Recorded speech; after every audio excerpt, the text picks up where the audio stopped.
Communicating with your customers should be easy, inexpensive, fit seamlessly into their lives, and happen in real time. Welcome to Pypestream, a full-stack conversational AI solution that ushers the customer-centric enterprise into the digital age.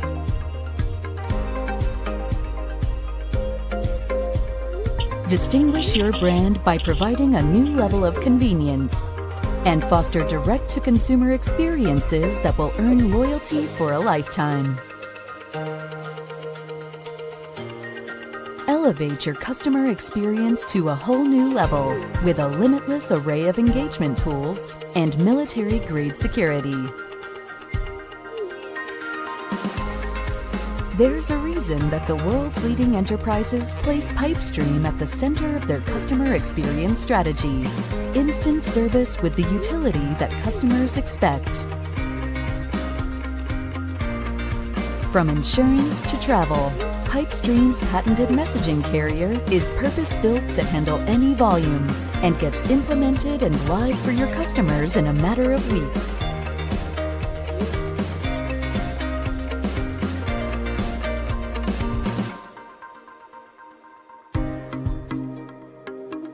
Finally, innovation with a proven business impact. With 30% increases in customer satisfaction and 90% cost savings, the future is conversational. Is your company ready?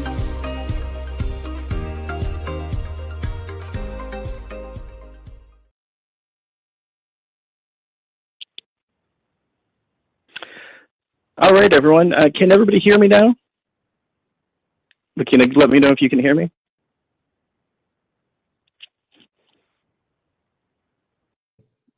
I can hear you, Matt. Okay, great. Sorry, everybody, for that delay. We just had some technical difficulties. That's the fun of doing this transition to digital, and we're talking today about customer experience. So hopefully you are all sympathetic to the issues that we're dealing with as we try to transition from our physical events into this digital world. So my name is Matthew Seeley. I'm going to be your host this afternoon. I'm with the Strategy Institute, and I'm happy to launch our new customer experience virtual event series. This is the first in a series of events. And we're going to be joined this afternoon by an impressive group of CX leaders. These people include Corey Atkinson, who's the VP of Strategic Learning and Development at the Customer Service Professionals Network. He'll be giving a keynote presentation to start things off. We're also going to hear from Liam Delap, who is the Director of Enterprise Solutions at Pypestream. I believe you've just heard a bit about Pypestream from their video. They've been a great sponsor to us.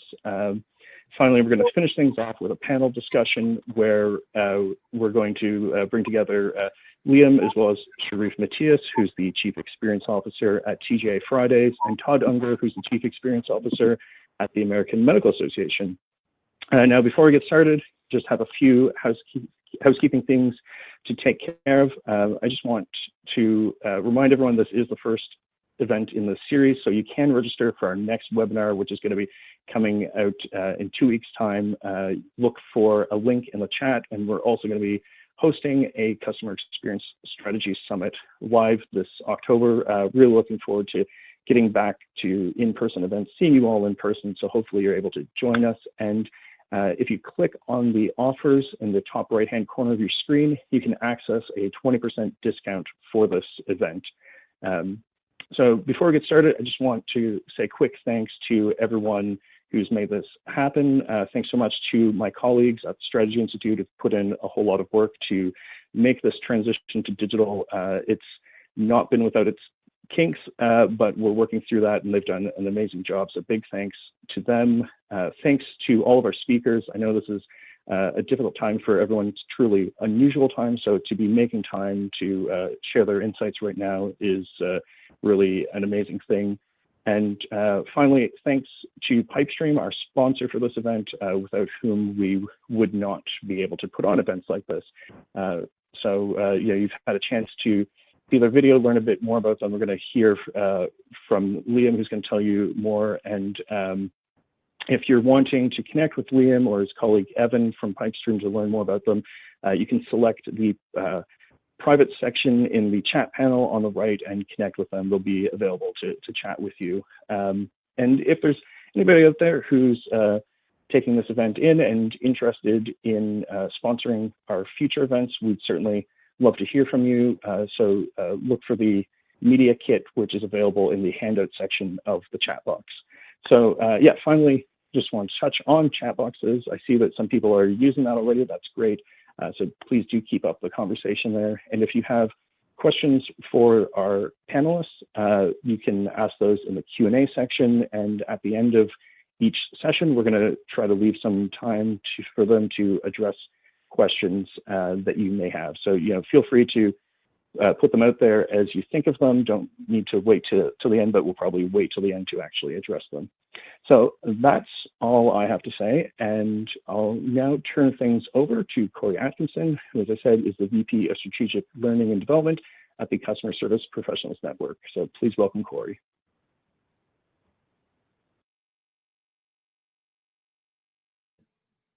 All right.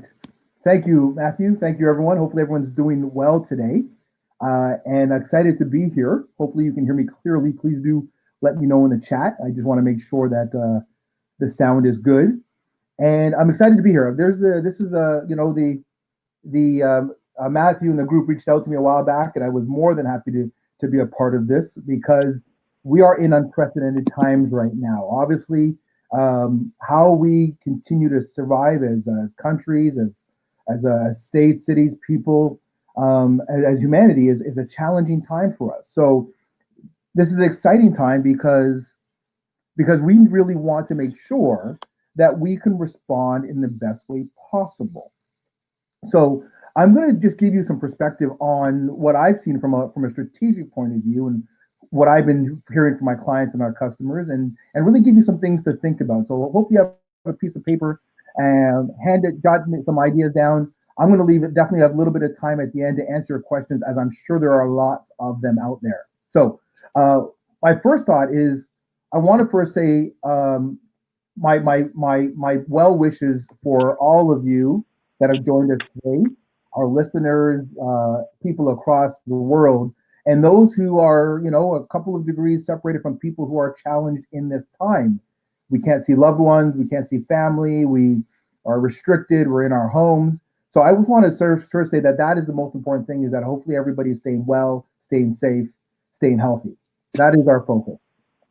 So now let's move on a little bit into business. And there's going to be a bit of a transition here because I want to give you some perspective. I've been very lucky, I knock on wood, to have been able to work with lots of different organizations over the past 10 to 15 years in that customer experience, service, customer centricity world. So I've given you my thoughts, my ideas, my perspectives, but I'm not going to have all the answers. Industries, demographics are going to, of course, play a big role in that, on top, of course, of how we respond in COVID. But I do want to give you a couple of things to think about. And the first one is this one.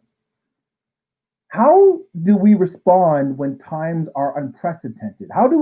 Is there a model or a map? And you know that with COVID going on, they're looking at the Spanish flu, but we've always been going through disruption. But I think with this one's really in our face. And so the question is not how do we respond, but how should we respond when times are unprecedented? And I just want you to step back for a moment. Feel free, if you want to jot some ideas in the chat box. I do want to make it interactive for you, but what have you been noticing from your organization?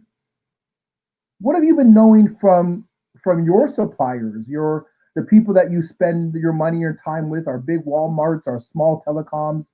What are you noticing, and what have you thought that's a good idea? Because there's not going to be one simple answer for this situation, but there will be one that's best for you and your organization or your world. So don't think about how do we respond, but what do we need to do to manage this experience? And so what I want to give you is some ideas around what I've seen are some steps to get there. And thank you there, Thomas. Thomas said, be an advocate for our customer. Of course, Thomas, you're right on that. But even Thomas, let's go one step further. Our external customers, but also our internal customers, the people that we rely on to get our work done, and vice versa. So with that in mind, I want to give you this perspective as we shift the gears and look at it from a CX point of view. we're obviously in uncharted territory. So what what do our customers, as even Thomas shared there in the chat window, need from us the most, both our paying customers and of course our internal partners, right? I got some comments here. Thank you there, Carol. Looks like you said some less red tape. You're 100% right on that. So I want to give you a bit of a step back to get forward. And I've noticed that there's two things that organizations are either doing intentionally, or those that are striving to get there are doing, and they are getting some early wins. And that's two things. We need to step back and rethink what matters most. What's most important right now, right? We have to really get clear on what's important to us, and I think a lot of us are seeing that, of course, with our being able to be home with our families, but also how much this does take a little bit of work for those of you that are any of the parents on the call who have anywhere from a 2-year old to maybe an 18-year old at home, and you're helping them get through the work. We got to really rethink what matters most right now, and then we got to figure out what must we do? How do we refocus on moving forward?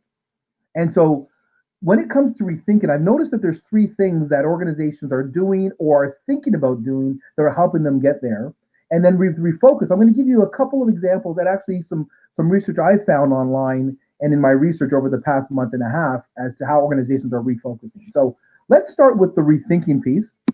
And that one is pretty straightforward, right? I like to go back to a quote that I like to use very often. Great service, great experiences happen both inside and outside the organization. So not only do we need to be thoughtful about our customers and how do we respond, and of course, their challenges in terms of finance and work, but how do we take care of our people? I have a client right now who some of their people are feeling really bad that they cannot do their work given that they are a in-person type of role, but that they of course need to. Sorry to hand in my camera.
Sorry about that, everyone. Hopefully you can hear me. I'm not sure why I got cut out there. Corey, could you please go back to the rethink refocus slide? Yes, I can go back there for a moment. I'm just going to go back here. Hopefully that helps you out there. Sorry about that, everyone. Hopefully I'm back. So let me continue on, and then what we'll do is if we have any questions, we can hear you now. Yeah, we'll keep going. So I apologize. So I wanted to give you this perspective first of all, is that we are riding this roller coaster right now.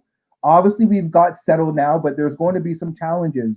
One of the things that I have found as a professional is, yes, we love virtual and we have to be digital. And I definitely would not say don't go digital. I think that's an obvious. but do realize that there's going to be a point where people are going to want to sit together and be face to face. So we've got to just ride this balance out, and we've got to, of course, adapt. So be mindful as you are pivoting in your CX, how you're riding this cycle of change here. Does that make sense? Hopefully that keeps you in mind. Let me continue on, and then we'll circle back. So I want to give you a chance to get involved here, everyone. I have found that when it comes to being effective in a customer experience world, there are really 4 dimensions. Are you available? Multi-channel, omni-channel?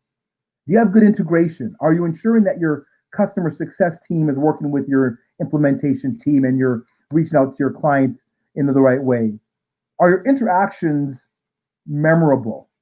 Are they things that your customers will tell other customers about?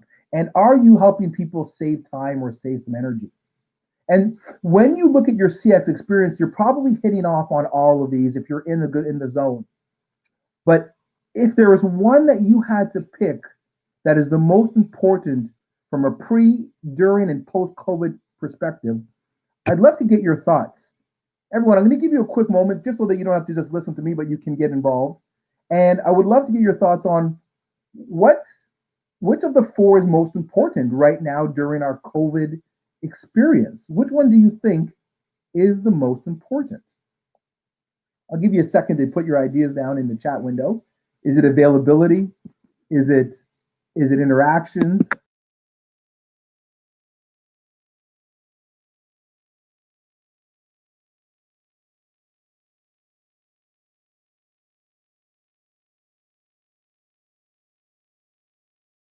All right, so Nigel, you said effectiveness.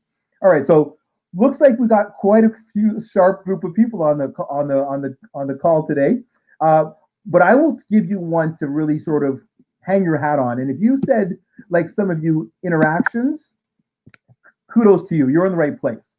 This is going to be what matters the most. How do we interact and make things happen for our customers, both those internal and your external ones? Why is my sound gone again? Bear with me, everybody. Okay, sorry about that. Hopefully I'm back on. I'm not sure why it's tripping in and out. I do apologize. All I was saying was that you are right. Definitely interactions. I'm not saying that they're not all important, but interactions is the place where I think we need to start. And so here's why I say this. Expectations are the greatest driver of success. And I want you to think about that, right? Like if you go someplace, if you spend money, if you spend time, and your expectations are met, that's the greatest driver of satisfaction. That will make you want to come back, right? And I have here, if all else is uncertain, I recommend that you continue to provide real explanations and timelines around your resolutions and your interactions. Your customers will love you for it because they know that you're going through what they're going through. So how do you do this? What are the things that I would suggest to everyone that you rethink as you move forward or take from this conversation? And there are really 3 things. They're not complicated, but they must happen, and they got to actually happen pretty quickly. Reach out, review, and then reset. So why do I say reach out? And I'm going to give it to you. I wanted to make sure that you could sort of make sure you capture my words here. But this is your step 1. Now that you've sort of gotten settled, you ramped up your different work from home strategies, you are really moved a few things digital, you're offering some learning, you're offering some virtual engagement opportunities to work with your clients. Don't forget that we need to make sure that all of the pieces of our engine are moving in the right direction. So think about the other departments and make sure, if you haven't doing this already, make sure that you are all in the same page, right? All thinking about what do we need to make this situation work from our customer's point of view. So make sure that you're taking some time to reach out and have those conversations sooner than later. That's number 1. Number 2 is review. What you're going to want to do here when I say is really review your voice of the customer sort of touch points. And you might already be doing this from a digital point of view, but you're definitely going to want to keep this in mind as you move forward and do them on a regular basis. Like, Have we reached out enough? Do we need to change how often we reach out? Do we need to ask more questions or give more information? But take a moment and review what you're doing, whether that be your scripts, your intros, your segues. Step back and make sure that they're aligned and they're connected with where your customers are at. And the last one, everyone, is of course reset, right? Start having more one-on-one conversations with your customers and remember to be empathetic. I don't think that's really falling on deaf ears from the people that are on a call from a CX point of view. I think we get that, but reach out to them. And that was one of the things that I have found has been huge just in my world. Since March 20th, 21st, every other day I was sending emails out to clients who I hadn't talked to in a few months for whatever reason, and was just asking them how they're weathering the storm and how I could be of support. And it was amazing how quickly the responses came back.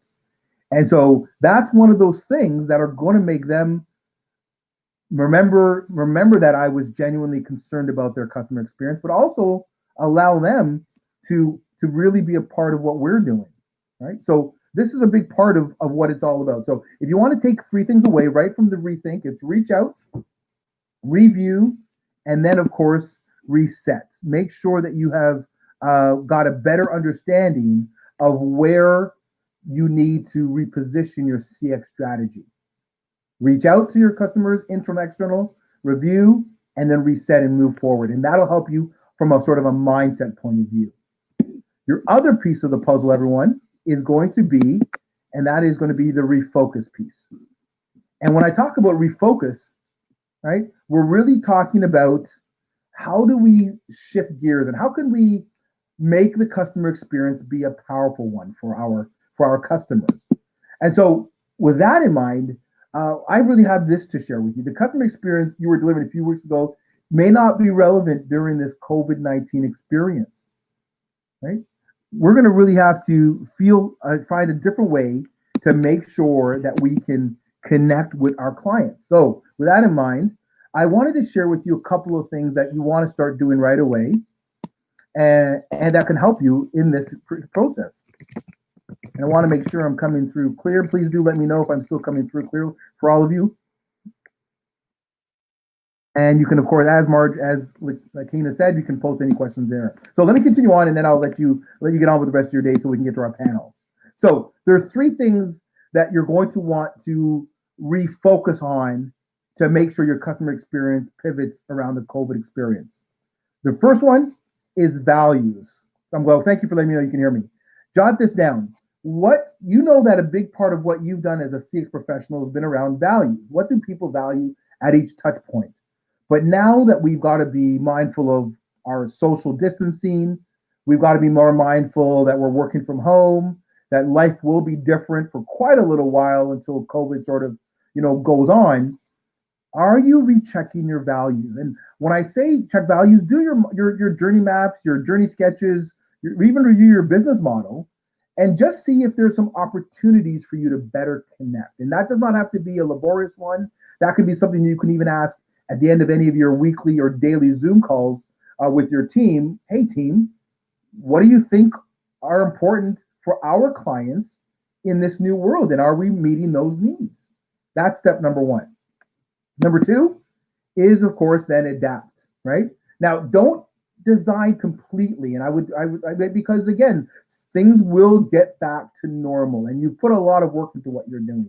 But do see if there are slight adjustments and how you can sort of, refocus, much like a sailboat that really has to sometimes realign itself, or a plane that's got to get right back on focus to its destination, and make those small tweaks so that you can, of course, continue to deliver the kind of customer experience you want to during this difficult time, right? That's an important one. So keep that in mind. So first, step back and look at your model, make some adjustments, but then the last one, and this one is part customer experience, everyone, but part employee experience. Empower. Truly empower your team to help you out. One of the things that I have found I've been doing over the past, say, 4 or 5 years when it comes to any leadership programs that I design or deliver is I tell leaders, if you want more power, give away the power you have. And you're really going to need to really listen carefully to your employees and your teams in different ways.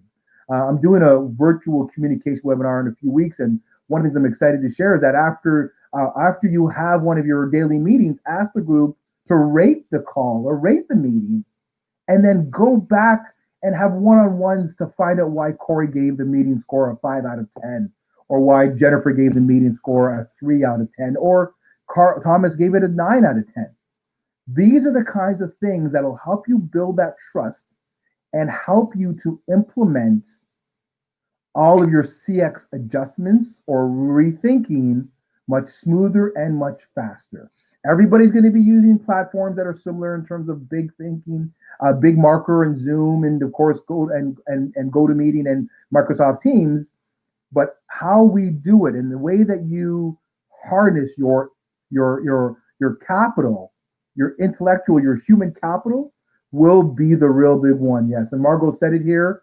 If you empower your people, you will build trust, because building trust in a virtual work from home world, as you all know as leaders, is not going to be the same as when we're in the office. So keep that in mind as you move forward. So I've given you a lot to think about here. I don't want to take up too much more of your time. Do want to say thank you for being a part of it, but do let me give you this. If you have a pen and paper, just to jot these down. We have to keep in mind that there's some basics that will never go away. And one of those is going to be called the moments of truth. And so what I wanted to share with you about that was who's doing it right now, who are using some of these strategies. And you can see here, just from research I've done over the past couple of weeks, here are two simple examples of organizations that have adapted during CX to still deliver a great experience.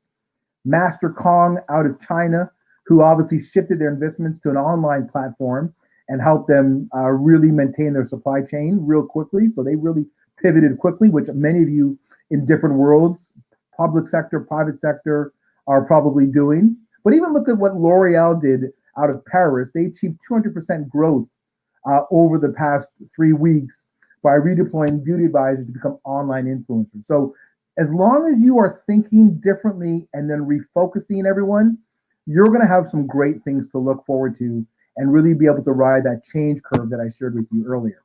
So remember this as we wrap it up. The key principles of great customer experience here in 2020 and going forward have been the ones that have always helped us in the past. Are you going to step up when it comes to that moment of truth for your customer and your clients, both internal and external? Are you going to manage the moments of misery? People's tempers are going to be shorter. Their frustration levels are going to get higher. And of course, their tolerance is going to get lower. But if you can manage those moments of misery, you'll be able to turn those moments into magic and create great customer experiences for your clients, your customers, your employees, and yourself.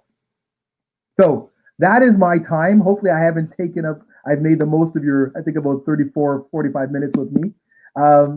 Take this away now and start to think about it, because that's really where we start. We got to rethink what we're doing, be able to refocus, and then go from there. So I'm going to call it a presentation. Hopefully you enjoy this.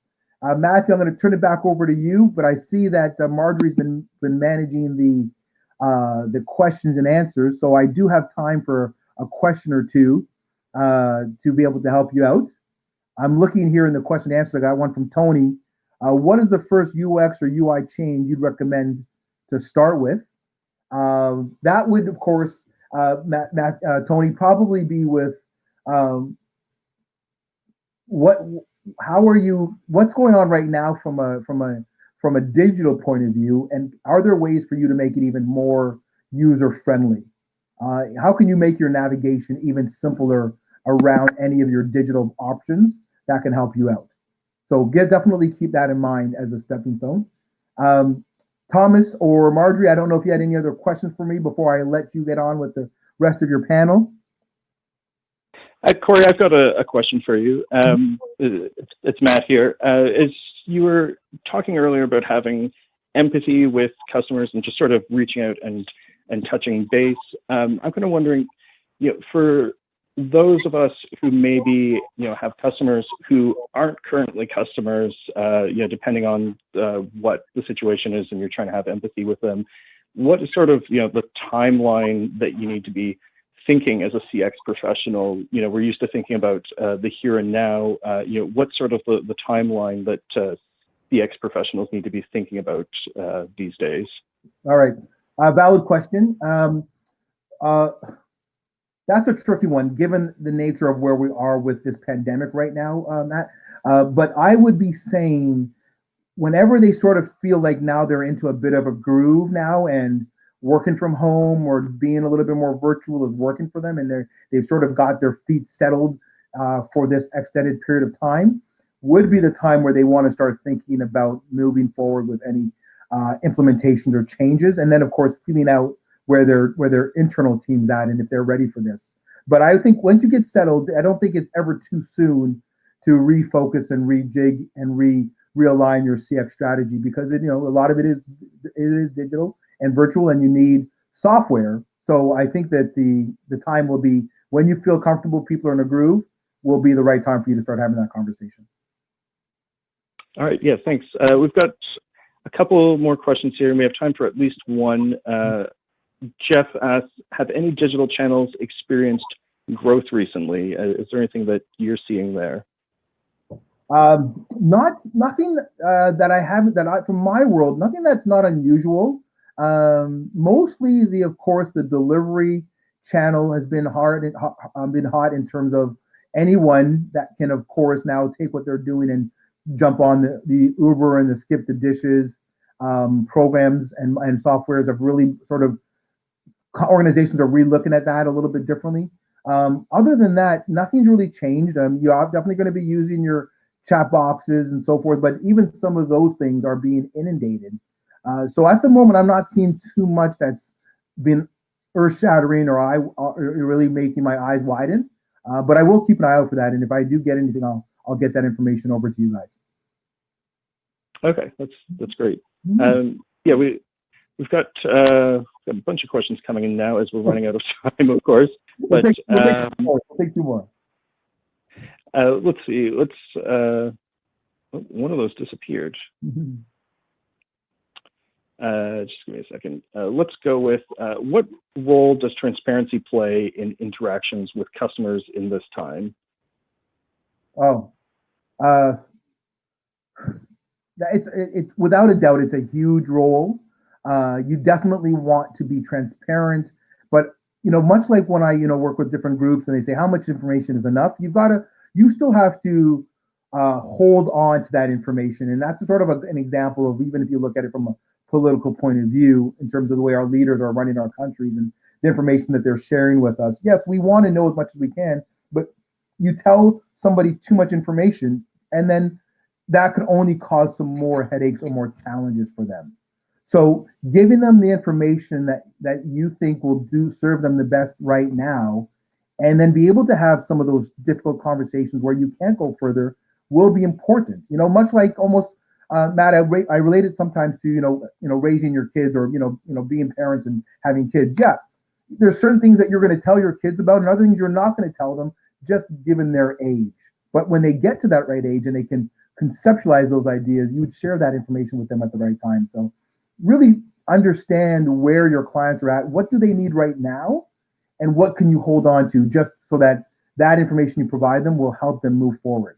So really gauge it. There's no one perfect way, but definitely give them the information they need, but be mindful not to give them too much, because it could come back and bite you in the bum later on. Right, that's great.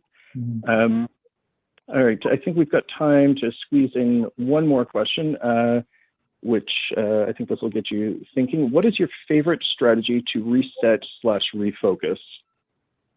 Oh, okay. Well, that's a good one. What's my favorite strategy to reset and refocus? I would have to, and maybe it's my background. Maybe it's my leaning towards strategic learning. The more you learn, the more you earn, the more you lead, the more you read. It would really be about empowering your people. Really, we're not having those water cooler call conversations anymore. We're not walking into our offices, whether they're the open concept or they're the traditional office setting, and being able to see people, and those kinds of things bring people together. It's why people spend time together.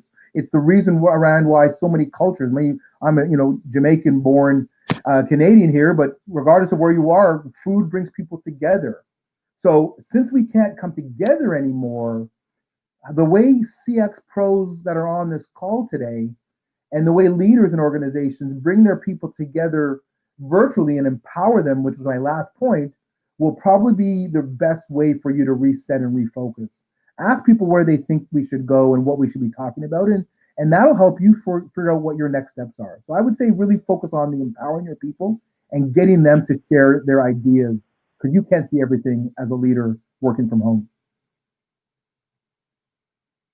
All right. Well, thanks for that, and thanks for the presentation, Corey. We've still got questions, but unfortunately, we're over time, and we want to make sure we get everything in. So what I will say to everybody watching right now, make sure you get those questions in early. You can submit them as the presenters are speaking, and we'll come to them at the end so that we don't have a rush as we're trying to answer them all at the very end. But yeah, thanks again, Corey. And I'm going to turn things over now. We're going to now invite Liam Delap of Pypestream to give his perspective on CX in the current time. So please welcome Liam.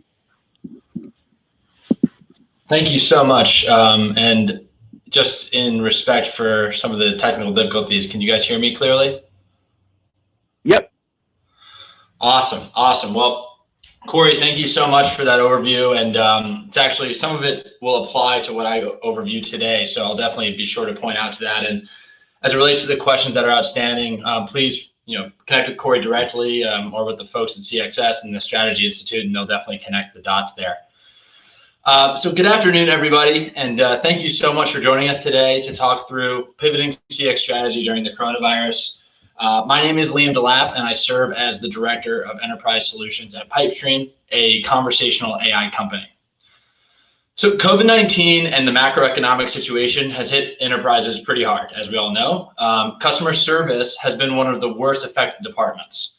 In particular, call centers are under increasing strain, and they face increased anxiety amongst consumers and businesses, surges in contact volume and lost productivity and stress on IT systems. And this is just really turning the knife, I think, on a day-to-day normal that I think a lot of us are experiencing on this call today.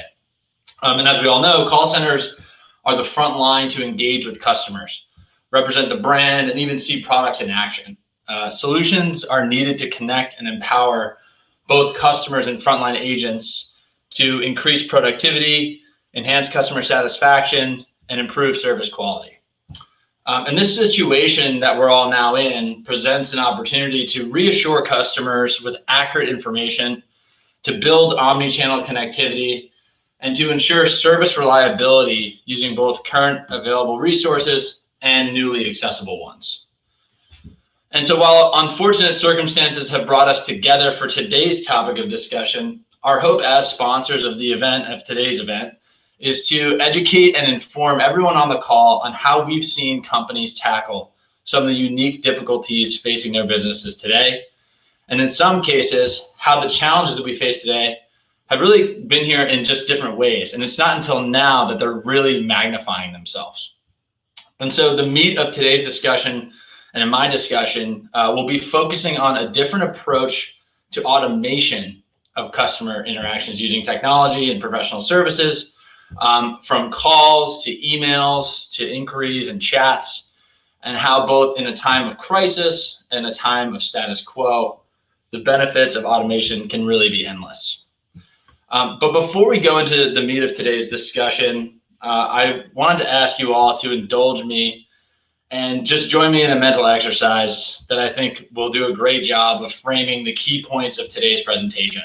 And of course, at any time throughout the discussion, please make sure your questions get documented on the side of the bar there so that we can address those towards the end of the call. But join me in this exercise. We've had a lot of screen time over the last few weeks, so take a break and close your eyes for a moment and think about the last time you or your husband or your wife had to call a company and pick up the phone to accomplish something on your to-do list. Maybe it was a call to an airline to change a flight time. Maybe it was an insurance company to update your address or add a vehicle. Could have been your cable company or your gas company to understand why you were charged a certain amount or just received a bill. Okay, now hold on to the reason why you made that phone call. And think about what was the journey that you took to make that phone call. Where did you start to make that phone call? Okay, you can open your eyes if you haven't already. So what we've learned is that there's a really strong chance, statistically, that the beginning of that journey that led you to a phone call to issue resolution started online or on the company's website that you were calling. Our research shows that as high as 80% of the time, customers' path to pick up the phone started on a Google search or on a search engine search. You likely queried the company that you're looking to contact on Google, went to the website, you probably tried to log on, you may have forgotten your password, you got frustrated. Finally, you found the phone number, you sat on an old IVR system that probably couldn't help you, and then got to a live agent who then finally started helping you, hopefully. So today's discussion, and I appreciate you joining us in that exercise, is really exploring how we can enable solutions to prevent and transform this difficult journey that customers of your company and the companies that you even do business with have to endure. And from our standpoint at Pypestream, we've seen the secret solution to these problems lie within deploying messaging automation to enable your customers and users with the tools to self-serve wherever they are, 24/7, 365 across any channel. If you think about it, that agent who just took 10 to 20 minutes to finally speak with is typically just looking up information on your behalf or tinkering with backend systems to help you accomplish the task or inform you of something. And what I will share with you today is how, and some of the best practices we've seen in bringing the power of your business into the hands of your customers so they can transact and interact and be informed on their terms with an experience that will rival what you've come to expect from businesses like these. So these businesses aren't really known for their 1-800 numbers or email or even their email response teams. But those who have designed their products around digital customer experience to ensure that users can accomplish any task they want, really wherever or whenever they may be. And I want each of you to feel confident in your ability to transform your digital and messaging automation experience into one that rivals these companies by the end of today's call. But don't just take our word for it. The analyst community is really buzzing about how and when organizations deploy messaging options and how it really is the preferred way with which people can transact with businesses directly. I think 5 or 6 years ago, or even 4 years ago, the technology for automation wasn't good enough to put in front of your customers.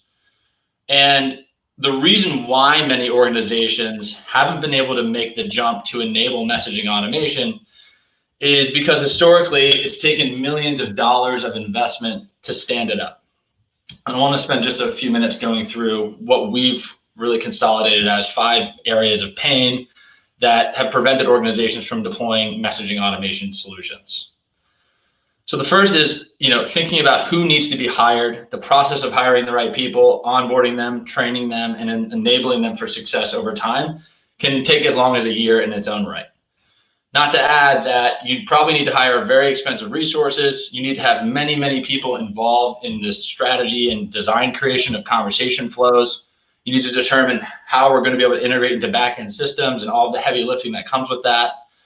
And a lot of the times, big banks who started this endeavor 5 years ago, ultimately spent millions and millions of dollars, and in some instances, after all is said and done, deployed something that might even look like this.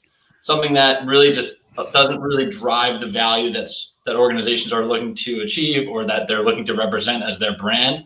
And that actually doesn't help the folks or the customers or the users that have access to the information, the ability to transact and the ability to move on effortlessly and address their task in the easiest way possible. So today, I want to share 5 keys to successful automation with you, and how they can transform your business, save millions of dollars, and even provide your business with a competitive advantage over the competition due to the outstanding customer experience you can enable with your customers. And my hope is that these 5 are boiled down so that you can take them back, think about them, and potentially deploy them in your business as you look to deploy automation solutions to help with the crisis that's at hand, and just to help provide your users with a better experience across whatever channel they may meet your business on. So the first is pretty self-explanatory, use case identification. And when we think about use case identification, this is really thinking about what are those reasons why people call. So that exercise that you joined me in the beginning, thinking about why are people picking up the phone? What are the questions that we're receiving in our contact center? You can do this by looking at disposition data, or even sitting side by side with your agents, or surveying your customers, and understanding what are the top volume inquiries that we're receiving as a business. How do those inquiries align with our goals as an organization? If we were to expose some sort of self-service, are there APIs currently available to do that, to automate that specific use case, or do we need to potentially build them? And then based on looking at it from this lens, you can then prioritize as a business where you can get started, where you can potentially test something out, and then potentially scale over time. So if you don't have APIs available, then maybe that one's lower in priority versus the one where you may have APIs available, as an example. So this is obviously key to thinking about the process. And I think part of what Corey was saying kind of alludes to thinking about and building a strategy and ideating on, where your points are of meeting your customers and how you can potentially inform them and educate them on new process flows, new conversation flows, whatever it may be, to meet your customers wherever they are. Second thing is doing everything from a design thinking approach. Corey mentioned the importance of empathizing, right? So Stanford came out with these 5 key points for design thinking. And you know your business better than anyone, but the question you have to ask yourself is, do you know your customer, right? Ensure that you can deploy some of these 5 steps in your design methodology and thinking, and always iterate against them. So empathizing is really just thinking about interviewing, shadowing your call center agents, understanding the tone of your customers and how they speak with your business. Defining is part of persona mapping, which I'm going to speak about in just a moment. Ideation is taking what you know are your business problems, like the use case identification and the knowledge that you've drawn, and coming into a room with all the key stakeholders who are focused on customer experience and asking yourself, is this worthy? Should we do this? Do we want this conversation to be in the hands of a human, or can we push to automation?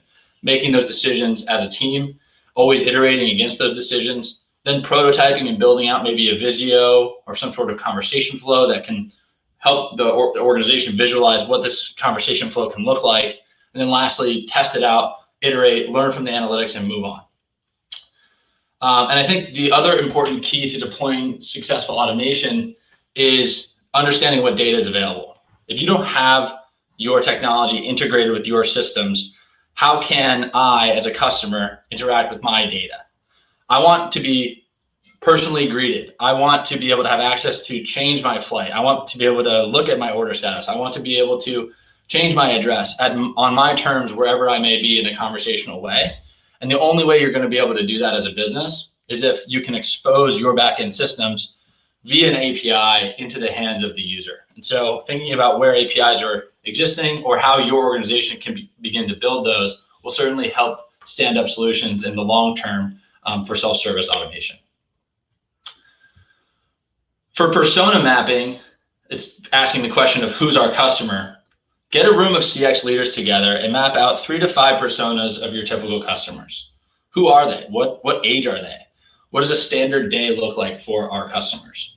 And ensure that as you build conversation flows for automation, the tone of those flows matches the tone that you would expect those people to want to interact with your business on. Ultimately, this design should mimic that tone, and that's how they want to be speaking with. And we've seen a huge increase in adoption when this exercise is completed in order to drive higher engagement and overall CSAT and NPS scores. Then, apart from company-specific best practices, there's more broader conversational AI best practices. And these should apply really to any deployment that you do as it relates to messaging automation, or even live agent automation, live agent messaging. You always want to make sure you greet the user. And if you can have those APIs stood up, you might be able to greet them by name. If they're already logged in, we might be able to say, hi, Liam, looks like you have an outstanding claim. How are you today? That's going to be the type of experience people will lean into and engage with. Make sure you're mindful of the engagement. Always suggest the next step, right? When and where possible, if you can deploy solutions or self-service opportunities, those should be very easily accessible for your end user. So they feel confident that if they select a button or click something on a list, it's going to help them accomplish their task. So suggesting steps will help people feel confident that they can engage with the system and the technology that can help them accomplish their specific task. Always provide clear exit points. Some people, no matter how good a technology may be, always want to speak to a live agent. So by providing them the button to speak to an agent or typing in, hey, I want to speak to an agent, in any version of that, we should be able to provide that ability and flexibility for a user so they can make the choice to speak with a live agent as needed. And that really dovetails into the support concept.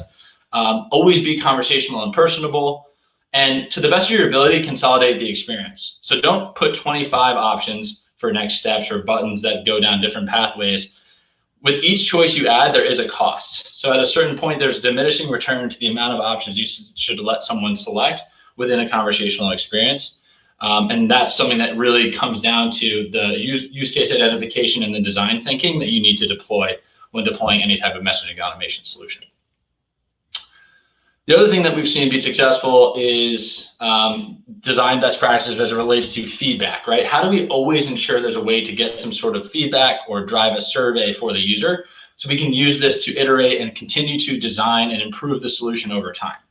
So using things like emojis and GIFs that allow people just to select a button instead of typing their feedback will drive higher engagement than forcing a customer to potentially write a paragraph or a sentence even about what their experience was like.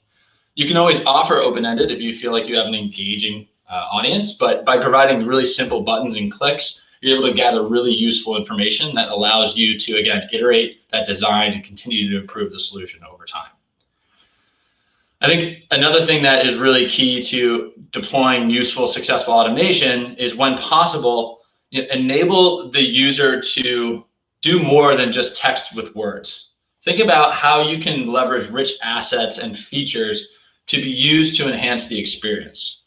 What if uploading an image is required to move forward? Let's say you have to complete a claim and you need to upload the image of a damaged vehicle as an example. Thinking about how a video that you've developed or your marketing teams have developed could help a user towards issue resolution. So it actually does go past just the text component of messaging automation in many instances. And these are just a few examples of what we use at Pypestream on a regular basis to enable some of those experiences. If signing a document is a key component to issue resolution, you can cut down that process from weeks to minutes by sending them a text message and having them DocuSign their signature on their phone using their finger. Or how can we ensure we leverage existing payment information or swiping gestures or authentication credentials into the experience to provide that personal experience? All of these go past just text-based automation and allow for rich assets to allow you to complete much more than your standard systems can complete. So that was a lot for design thinking, and not every other step is as long and robust as that. But we really do put a lot of emphasis on design thinking so that the users that ultimately have to interact with this type of technology feel empowered that the solution can accomplish the goal at hand. The third key component to successful messaging automation is omnichannel. So this has been a word that's been a buzz for about 3 years now, and it's critical. When we spoke earlier during the exercise about where does your journey to make a phone call begin, lots of times, as we mentioned, based on our research, it begins on Google. Why force people through hoops and ladders when you can meet them directly on Google and allow them to begin messaging with your business? This is a new feature that Google's offering as of H2 of this year, and something I would advise all of you get in touch with your Google reps about if that's something that you invest in, to be able to front end that discussion and really enable and empower people to self-serve wherever they may be, and not force them to go through pathways that aren't unnecessary to issue resolution.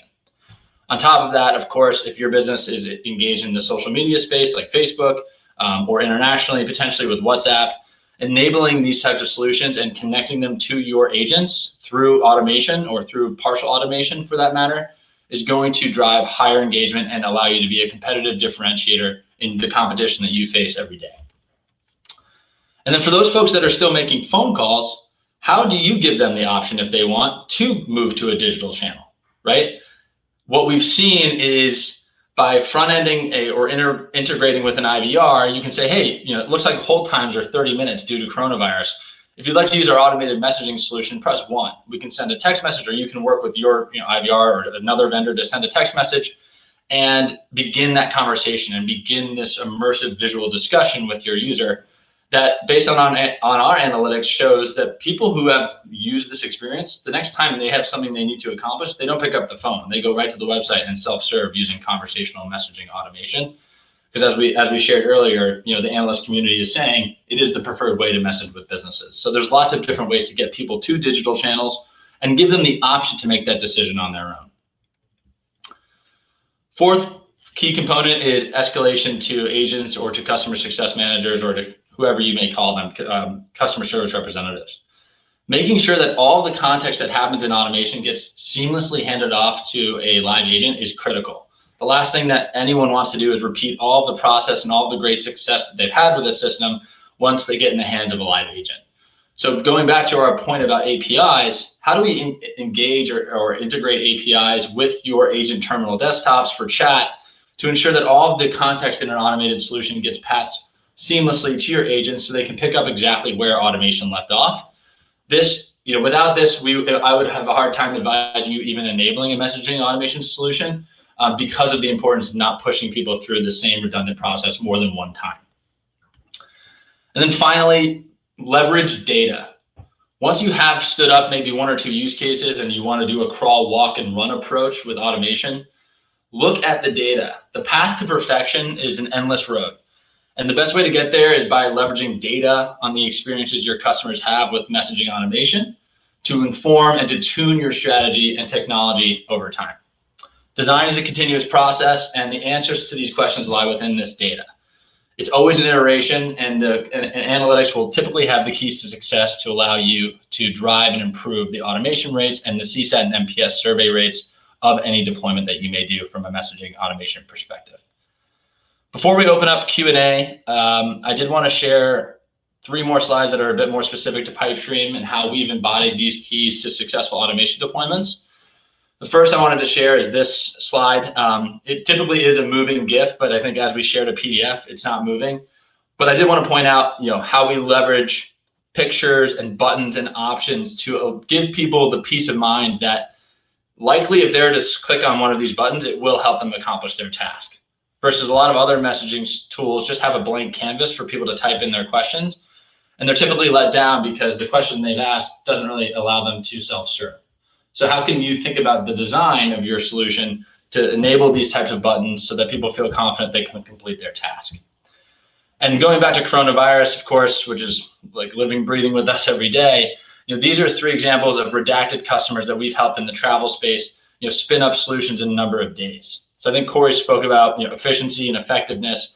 Speed to value is a critical component of enabling a messaging automation solution for the problems that your organization is facing right now.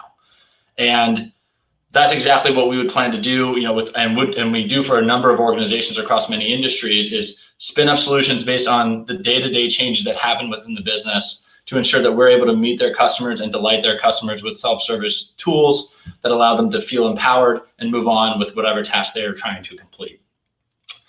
And lastly, I think this one's more pertinent than ever. Our client TriWest, who oversees millions of veterans on the West Coast of the United States, had a very big business problem in which it was taking veterans months to schedule appointments with physicians due to antiquated back-end systems and not really enabling these prospective patients to get on the phone because call center times were on hold. So what we did is we partnered with them, and we continue to partner with them on some coronavirus use cases as well to keep their patients informed and comfort and provide them some peace of mind.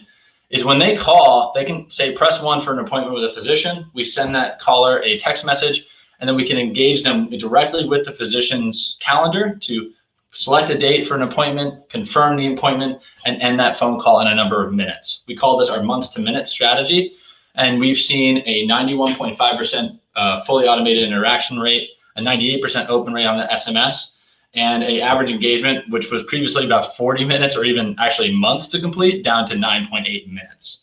So we're really proud about the work we're doing with the veterans there and the work that we could potentially do with some of the folks on the call today. With that, I'll leave this as wallpaper and happy to take any questions. Thank you so much for your time. All right, thank you very much, Liam. We've got one question to start with. When is the right time to hand over a client to a live agent?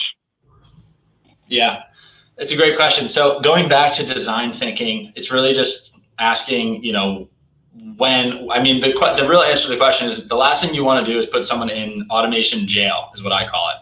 So throughout the entire experience, there should be a persistent option for a user to get to a live agent, right? Whether it be a button or essentially training the system to understand any variation of I want an operator or I want an agent, or even looking at sentiment analysis. If someone starts using, vulgar words, maybe that's a good cue as well. So it really just depends, right? If the use case is very simple in nature, potentially like yes, no, or one of a very limited or finite set of options, you might want to make it one step more difficult to do that, just so that people don't have the habit of clicking agent for no reason. So what we've seen is we'll maybe try one more time and disambiguate their concern by saying, hey, do you want to continue using this path, or can we potentially answer your question in another way? If we sense frustration a second time, that's when you definitely want to get it to an agent. So it really just depends on the goals of the organization and really the culture of the organization as it relates to live agent interaction. All right, thanks. Now, I'll just check, do we have any other questions people want to ask? Don't have anything coming in right now. But Liam, you are going to be joining us for the panel discussion that we're having next. So I'm sure that some of those questions can weave into that discussion at the end if people have any questions there. I'm just pausing for a moment to give people one last chance. All right, so with that, Liam, I just want to say thanks for your presentation. As I said, we're going to be transitioning now. You know what, somebody just give me a question here. So let's have one more question, and then we'll go to the Q&A, or to the panel rather. In terms of gathering stakeholders in the discussion and planning of converting to automation, generally, how have you found the acceptance of change among the agents themselves? Yeah, so I didn't really do a long bio, but I've been to hundreds of contact centers around the world, sat side by side with agents at all of them. And I've always asked them, would you, like, what makes agents happy? What makes agents engaged in the contact center? It's not handling order status calls. It's not handling billing questions. It's not mainly the main reasons you deploy automation. It's the things that require empathy, it's the things that require persuasion, the things that make them feel good, that they knew they spent 45 minutes with a customer and it was special and they got to issue resolution. No technology could have provided that type of solution. That's what they want to do. If you go to an agent and say, hey, I can get you to a world where you never have to ask the question of what's your name, date of birth, phone number, address again, they're all going to say, please, please, please, please, please, God, help me with that. I'd love that. No one wants to be sitting in a redundant discussion, and automation, both in a partial way as well as fully automated way, can help accomplish those goals for your agents. All right, well, thanks for that. And I don't think we have any more questions. So with that now, we'll make the transition into the panel portion. So thank you, Liam. And I guess I should be welcoming you again because you're going to be joining us for this panel that's coming up, along with Todd Unger and Sherif Mityas, who are both Chief Experience Officers with two different prominent organizations. I'm going to just ask our presenters if you could turn on your cameras now. I'm going to try turning mine on. I had some issues earlier, and hopefully this doesn't disconnect me.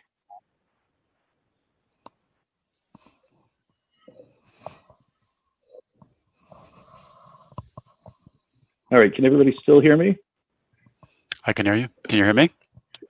I can hear you, Todd. Excellent. Can you hear us as well? Yeah. Oh, sure. Sherif, can you hear us? Yes, I can hear you. Good afternoon. Okay, perfect. And good afternoon to you too. Liam, are you still with us?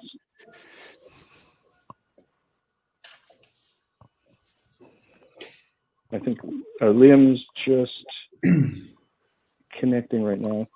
For those of you tuning in, just bear with us a moment while we deal with the technology.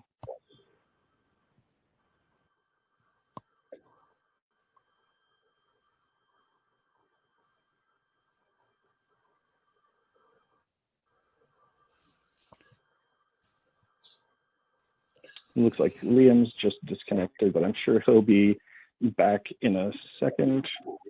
While we wait for him to reconnect, why don't we get some introductions from you, Todd and Sherif? Todd, do you want to begin by just giving a little introduction? Indeed, yes. So I'm Todd Unger. I'm the Chief Experience Officer at the American Medical Association. I'm responsible for marketing for the organization as well as member experience, which includes, of course, member acquisition and retention, and also for maximizing the impact of all of our mission-related activities by reaching more of the right people. This has been an interesting couple of months for us. For many folks, there's one set of challenges, but for the AMA, this is really a life and death situation for our physician audience and us. Really, they need to be able to take care of their patients.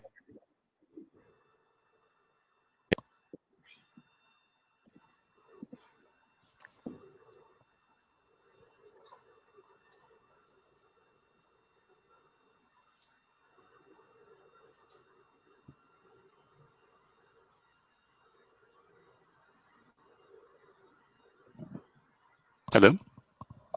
Sorry, I think I just froze up there for a second. Okay, I couldn't. I was afraid it was me. It was one of us, but sorry about that.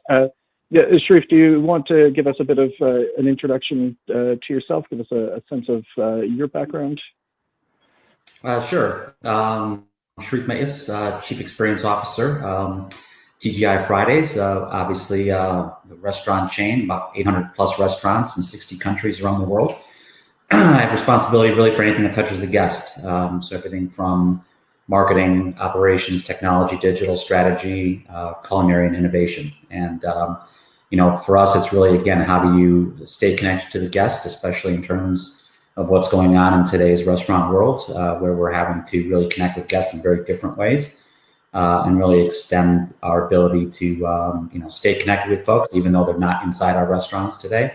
And so very challenging times, but very, I would say, opportunistic times for brands that can really, create very different emotional touch points and ensure that we still have loyalty and stickiness with our guests, both through and, on the other end of this pandemic. All right, thanks. Now, Liam looks like he joined us for a second and disappeared again, so I think he might just be having some technical problems. I don't want to hold us up on account of that, so I'm going to keep the conversation going forward and basically just bring Liam in as soon as we're able to do that. So I guess to start off, just to open this up to either of you, a very broad question, how have you seen the changes during this pandemic? How have the changes affected the way that you see CX? Has it changed your impressions of your own field? Sherif, we'll start with you if you'd like. I think okay. that's one. Sorry, you're talking over you. I'll just start a little bit. People define CX in very different ways. I think she'll look at it very similarly. I actually wrote my own definition of it and vetted it on LinkedIn because it's so undefined and not common. But saying that CX is really the seamless integration of product, marketing, commerce, and service to acquire and retain customers. And so for me, if I look at it through that lens, it's really magnified that as a definition for me, and to be able to execute that across all those different areas, I think is the modern definition of what experience looks like. And you go pandemic on top of that, and you can realize how important it is to be able to move in unison. Okay, thanks. And yeah, Sherif, what are your thoughts on this? Yeah, I agree. I think, during these times, I think from a consumer perspective, what we're seeing is the ability to be more connected is so much more important. We're kind of you all hear the phrases where, we're alone, but in this together. And for brands that are really trying to continue to stay connected through the experience, right? Through the ability to create potentially different touch points, again, or different engagement points that we haven't had to in the past, or to make those stronger, because now they need to be built on trust in a much more significant way, right? People have to believe that your brand is worried about not just feeding them, but their safety and their health as well. And so that experience that you're trying to create, I think, to Todd's point, is magnified. The importance of it is magnified because people are really trying to vet right now brands that are meaningful. And because meaningful means something different in today's world that I think is going to continue to resonate. And so the experience becomes, I would say, even more important than the product or service that any brand is having to sell. It's what are we putting around that product and service that's really creating that trust and that experience that is going to be, again, resonant and considered and personal for our guests. Yeah, so I guess, could you give sort of an example of, in your case, Sherif, how you're doing that, how you're resonating with people and in these times? Yeah, so when this started hitting, and obviously we had to shut down our restaurants, a lot of it became how do we still help fill a need, right? Because people still have to eat, and people were worried about going to the grocery stores. People were worried about how they were going to get dinner on the table when they're potentially scared about going anywhere. And so creating an experience very quickly that said, listen, we're going to be completely touchless for you, right? You can pull up in your car curbside, send us a text through our digital properties, and someone's going to come and place something that's sealed with the mask on, with the glove on, and not just food that you can consume right now, but we've opened up our pantries, so to speak, right? You can get raw meat and raw ribs and raw chicken and milk and eggs, right? And the ability to actually fill a need for our consumers in a very different way than you would think about as a Fridays. And yes, even margarita mix, because everyone's got to drink during these difficult times. It's that ability to stay connected again, but in a very different way and be meaningful again to these consumers. So we talked to a lot of people and we heard these concerns, right? So it's addressing it in a different way through technology, but also through that personal touch, right? People still want to see people, right? Mm-hmm. We've all been holed up in our homes doing Zoom calls. It's that personal connection, even if they're 6 feet away, and someone providing some food for you tonight, that's important. And we found that, staying connected to our communities, even and above just touching them from a digital perspective, is critical during these times. Yeah. Now, I think, thanks for that, Sherif. Liam, are you with us now? Can you hear us, and can we hear you? I don't know. Can you hear me? I can hear you. Yeah, perfect. Great. Then we're good. Well, welcome back. We were just talking about how the panelists' own perceptions of CX have changed during this. I just wanted to get you to weigh in on that. Has the way you've seen CX, has that changed for you in the last month or so? Yeah, absolutely. I think people are brands are coming together to do what's best in an altruistic way to help society. It's been amazing to see. I think Sherif just mentioned how he's and his organization has done just that by opening up as a pantry, and even amen to the margarita mix, by the way. But that's exactly what our clients are telling us. I think, things have kind of settled a little bit, but in the first few weeks back in March, people were very scared, and there were tons of questions that even agents couldn't answer because they weren't trained to answer, because no one knew the answer. So yeah, we've been definitely working with a ton of clients trying to front-end information and provide people with information as best as possible, but all in the name of altruism. And I think that's really the key kind of power and driving factor here that all companies and brands need to adopt as we all kind of settle into a new normal. Right. Now, Todd, I want to shift back to you because I want to kind of follow up and wonder if you could talk a bit about the specifics of how things have changed at the American Medical Association, because obviously the people that you're working with are closely affected by this pandemic. So can you kind of talk about how things have changed for you? Yeah, it's fun. You think about for us, what does experience constitute when you're talking about physicians and physician members, and for them, there are for us. If you think about what our product, it's not necessarily a tangible thing. It's like a mouthwash or whatever it is. It's the feeling of being supported and knowing that somebody has your back and is fighting for your interests and your ability to take care of patients in what is very, very already a very tough healthcare environment and now complicated by this pandemic. For us, we've had to really pivot in some particulars of what our strategic response is right now. And so our brand strategy underlies what experience for our members and for our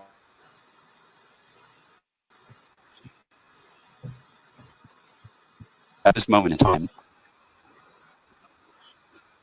It's very different than it was 4 months ago. But so our strategy, this is going to change,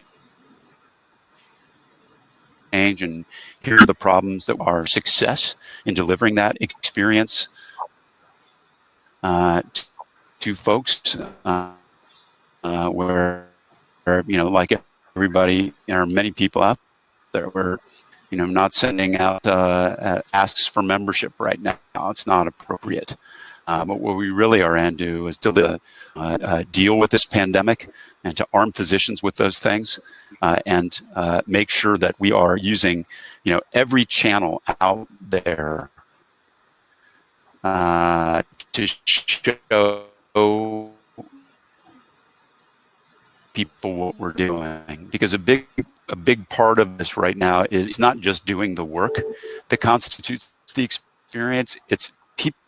So there's never been a more critical time for people to physically see us. And so that means on the airwaves, on different kind of media, different network shows and news shows, but also tapping into every aspect of the digital platform and really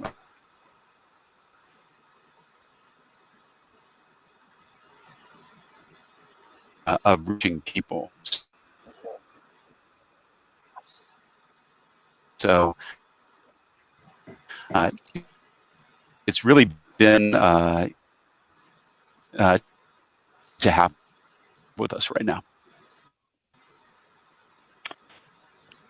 All right, yeah, that helps transition to what I want to ask everyone about next, which is about channels, in particular about digital. I guess if everybody could kind of talk about how has a transition to digital affected you? I guess I should ask first, are you transitioning more to digital, or are other channels more important? So I guess I'll follow up with you first, Todd.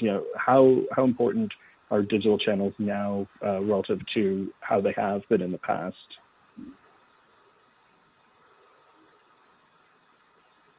Incredibly important, and I'm glad we've spent most of 2 years as part of our digital transformation, really honing our skills in terms of digital publishing and content marketing, because the name of the game right now for us is to maximize the audience that's engaging with our COVID-19 resources. So we have specific goals about audience. We've doubled our audience over the past 2 months. We have specific goals for the number of people that interact with those resources. And we are employing every digital channel right now, and actually to be able to reach folks. We've tripled our engagement on social. So it's pretty amazing. We invented our own kind of daily video update that we're recording and using, the site, YouTube, and social channels to distribute. And we essentially had to kind of rebuild the front end of our website because if you think about all these new things that we're producing that weren't the focus 3 months ago, they need a home and they need people to be able to navigate to them and find them. And so that's been a huge pivot for us. There are other channels that still, like, you just can't sometimes beat the impact of network television. Again, back to like seeing our work, but as we attempt to over communicate with our audience about what we're doing and to keep them informed and knowing what we're up to, the digital channels, especially through kind of targeting and paid social, have been really, really important in pushing out that message. All right, thanks. And Sherif, I assume that digital channels are also really important to you right now. Can you kind of touch on what you're doing there and how things have changed? Yeah, absolutely. I think pre-COVID-19, I mean, we would have about, call it 70 to 75% was still kind of national media, from a TV, radio perspective, about 25, 30% pure digital. That, has clearly shifted more to almost 50-50 for us now. Doing a lot around, again, kind of paid social, a lot of, kind of direct text, email type pieces as well. A lot more in search, people looking right for, delivery near me, food near me, those types of things become even more important as folks are at home. And so we've seen a purposeful migration to more digital. To Todd's point, we're also doing a lot more kind of user-generated content. A number of our restaurants are doing things like feeding first responders, the hospitals, and fire departments, et cetera, around their neighborhoods. And so a lot of that content we're obviously promoting as well to ensure, that, again, we're being good corporate citizens in the communities in which we serve, and that we get that message out, right? That Fridays is there for you. And so, yes, we're seeing a lot more kind of investment in those areas. That's also starting to pay off for us as well. All right, thanks. And now, Liam, obviously, your work is firmly in the world of digital, but are you seeing clients coming to you that maybe you wouldn't in the past, or people coming with different issues than they have in the past? How are you seeing this trend towards digital affecting you?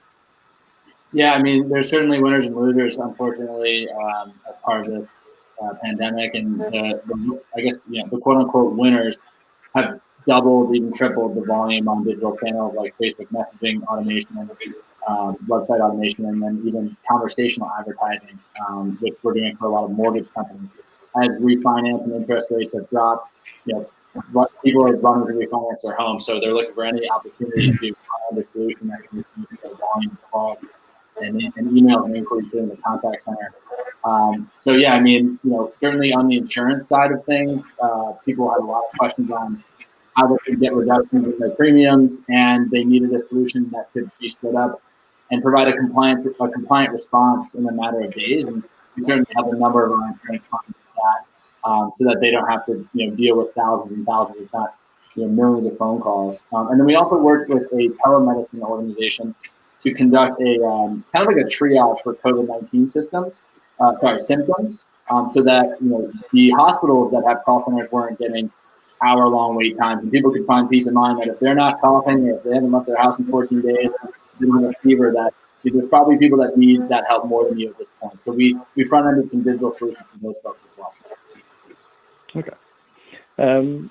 I kind of want to take step back and look at sort of the big picture in terms of CX strategy. So I assume that everybody's CX strategy either went out the window or was affected pretty dramatically. I think all strategies across business units have been in the past month or so. So Sherif, if you want to start this off, can you talk about how do you make that pivot? How do you create a strategy in such an uncertain time? Yeah, I mean, I think the interesting thing was, it's not a matter of throwing out the strategy, to be honest with you. I think it's a matter of pressure testing your strategy, right? It kind of crises put a firm light on whether you've always had the right strategy or not, and really not to throw out everything just because there is this clearly momentary impact that's affecting kind of how consumers engage with you. I think at the end of the day, our experience, our customer experience strategy has all been about personalization. We've been on this mission for a couple of years now where, everything we do, everything we invest in is to understand who Mary is versus Susan, and to be able to connect with an individual both inside and outside our restaurants. And I think what this has done is it's been my, in a very unfortunate way, been my greatest cheerleader because COVID's shined a light on how important that is, that you have to connect individually with people, especially during times like this, because it is that personal connection that is going to continue to connect people with brands. And so a strategy that is based on, I know who you are, I know what you like, I know what you don't like, I know how you like to interact, I know how you don't like to interact, that becomes even more important. So to me, it's almost a doubling down of our strategy, that we were on the right path and we have to do more of it, and we have to do it quicker, because this isn't a momentary blip, as I think we all believe. This is going to fundamentally change how people think about interacting with businesses, with brands, with each other. And I think it's even going to push people that were on the fence about their customer experience strategy and about personalization and about true engagement at an individual level. I think it's going to push the agenda farther up, all the way into the C-suite and into the boards, where this topic becomes front and center. If not now, shortly after we're on the other side of this, because it shined a really big light on why it's so important. Yeah, Todd, I wonder if you could weigh in on that and give your perspective on how this has been affecting CX strategy for you. Is it sort of the same that you're seeing? I agree with Sherif. It's not that we throw everything away and start over again, but what it does put is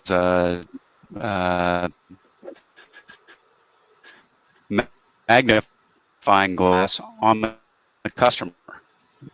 And when the situation changes so dramatically like it has right now, someone needs to take a kind of a lead.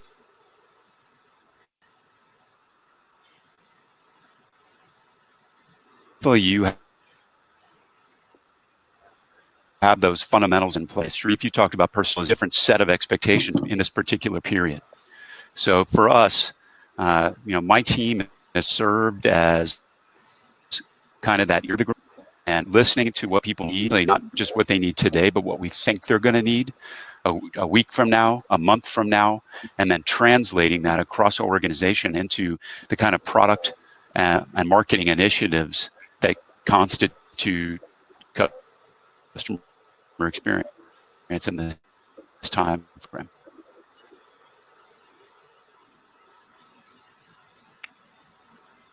All right, and Liam, I'm wondering for you, how are you seeing this affecting sort of that long-term strategic planning? Are things changing in terms of the way clients are coming to you and they're thinking towards the future? Yeah, and you can hear me, correct? Just want to make sure you can hear me. Yep.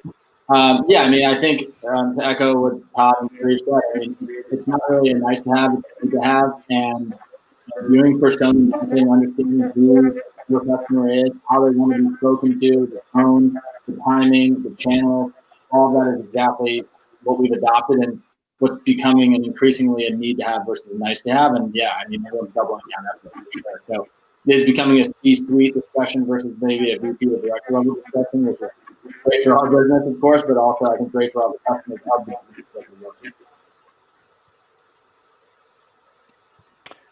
All right, thanks. Now we're going to open things up to questions from the audience shortly. So if people want, you can start asking questions now. You can ask them at any point, and we'll publish those as they come in. I think actually I might switch. We've got a number of questions here now, so I think people. I'd rather get questions from the audience and go through my list. I'm going to make a switch over to some of these now. Let me just see. So somebody asks, how have you identified the ROI on CX tech/tool investments? Can you give an example? Is there anybody who wants to jump in at that? Is that something that you've done, looking at the ROI on CX tech tool investments? Yeah, I can start with that. So we again, one of our big pushes from a customer experience perspective is personalization, right? So if I know who you are and I know what you like to eat, when you like to eat, and I can send you, because of the tool I've built, a very specific and targeted message, right? So, Matthew, you ordered last Tuesday at 7 p.m. I know that you like ribs. I know your wife likes salad. I know you have 2 kids. This Tuesday at 6:55 p.m., I send you a message and I fill your basket with what I believe you're going to like. All you have to do is put your thumb down and the food's on its way. So that level of personalization, we obviously tested, right? We took 10,000 people. Do they order, right? Versus just sending out a mass email to 10,000 people. That is a very quantifiable measurement, right? If I do something for you from an experience perspective that's highly personalized, can I get you to do an action, right? In that case, it's order. It could be make a reservation. It could be come into the restaurant, whatever it is. And so when we've done these things, we measure the hell out of everything, right? In my mind, I tell my team, if you can't measure it, it doesn't exist, right? There's no such thing as I think in our world, because I think doesn't pay for these tools, right? Dollars pay. And so when we measure things like that, and in that example, our first use case was 10,000 people. We sent out this very personalized order message with filling your basket with what I believe you want at the specific time and day that I think you're going to want it. And we had 70+% of those people ordered, right? So a crazy amount, very measurable, that really proves that, yes, personalization works and it's measurable and it can be replicated. And if you do it right with the tools from a technology perspective, you can do it at scale, which is really the key piece for doing this right. So I think at the end of the day, anything you do in this space has to start out with what is the needle you're trying to move, right? Pick a metric, start small, but show that you can move the needle before you go to step 2, because these things tend to be expensive. They can tend to be very time intensive from a resource perspective. And so you really want to make sure you're doing it right all the way through the steps on the path. All right. Yeah, I see Todd and Liam, I see you both nodding along, so I sense that you agree. Do you have any thoughts to add to that, either of you? No, I think that's everything. Obviously, NPS, CSAT, and customer effort is going to drive loyalty. That people feel better at the end, and that's not what I look at. My team is about growth, and the way that we grow is by delivering that experience and translating that into measurable progress for in normal circumstances. Sorry, can you hear me all right? You're breaking up a bit there, but I think I can hear you now. Can you hear me all right? Now we can hear you. All right. So in normal circumstances for us, it is all of the traditional digital marketing measures around membership generation. In terms of audience, we've measured everything. We know how people move through the site, how the funnel works, what the value of a visitor on a certain page is and how that translates into membership and retention. And that's a less frequent measure, but we look at all three of those things. And it's rare that I find any initiative that's unmeasurable. And, like Sherif said, if you can't measure it, then I don't know why I would spend money on it. And Liam, did you have anything to add to that? No, I echo those. It was exactly how we measure success as one of the CX tools in question. It really just depends on what you're trying to move the needle on. If it's cost, then how do you reduce phone calls and inquiries and potentially labor? If it's conversion and revenue, how do you drive that through education? And then with CSAT, NPS, that also really, it's softer, but if you have higher NPS, you're probably going to drive higher revenue because people are going to come back to you, your brand, and your business. So really the same thing. All right, so we've got about 5 minutes left, and so we've probably just got time to address this one question, but somebody's asking, have you made any changes to your voice of customer programs? So has anyone on the panel done that? So I'd say, for us, it is, we've begun a program which we call CX equals one.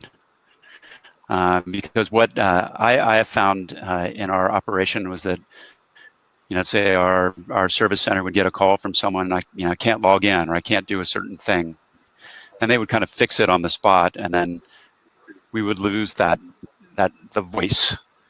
And so I have basically empowered our service organization to be the leaders for a lot of the kind of CX elements of our organization, and not just to fix things on the spot, but to find the root of the problems.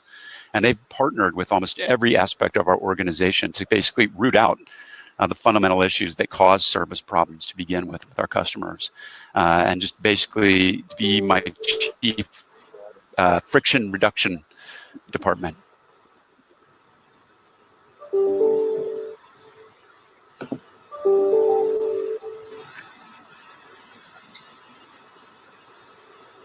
Sorry about that. We just had some noise there for a second.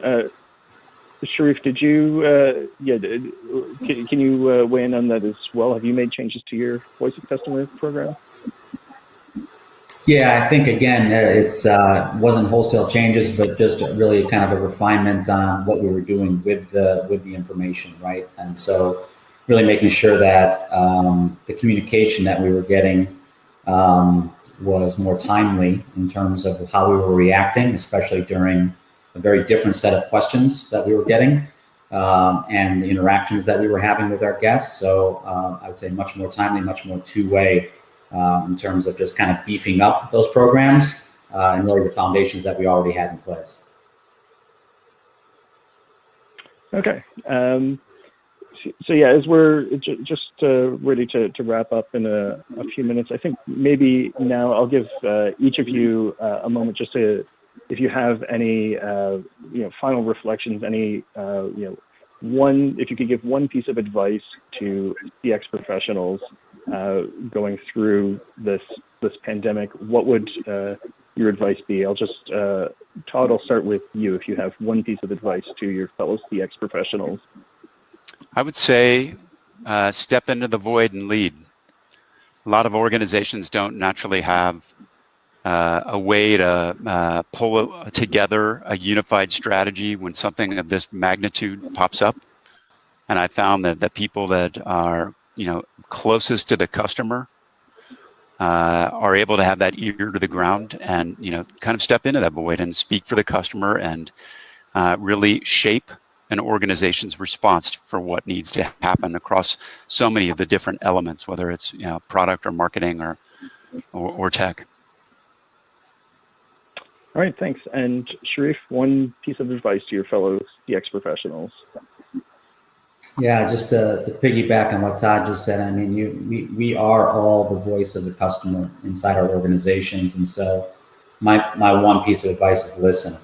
Right now, just really listen to what your customers and consumers are telling you, because in certain cases they're scared and they're not sure what's going on, and so being just there as an ear and really listening to them, hearing what they really need versus what you think they need, is going to carry the day during these times. All right, thanks for that. And Liam, one piece of advice. I would say keep driving personalization and empower your users to be able to be informed and transact as effortlessly as possible. All right, well, that brings us to our time now. So I just want to thank you all, Liam, Todd, Sherif. Thanks so much for making the time. I know that this is an unusual time for all of us, and you're literally inviting us into your homes right now. So I do appreciate you doing that for us. So stay safe, and thanks for all of that. And to everybody who's joined us, thank you so much for joining us today. It's been great having an opportunity to have this dialogue with you, and look forward to doing that in the future, both digitally. As I said, we're going to have these events running for the next few weeks. So hopefully you enjoyed this, and we'll be attending our future events. We'll be having another in a couple of weeks' time. And in the fall, in October, we'll be doing our customer experience event live and in person, should everything go as we hope. So we do hope that you'll be attending that. And with that, I just want to say thanks to everyone. Have a good day, and as I said, stay safe. Thanks, everyone. Thank you. Thank you.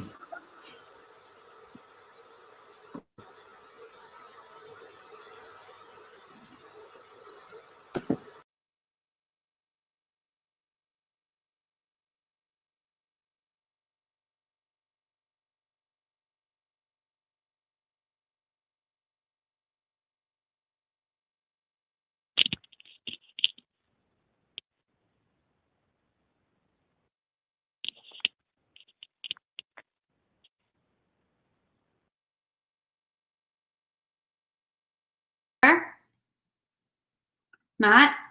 Ooh.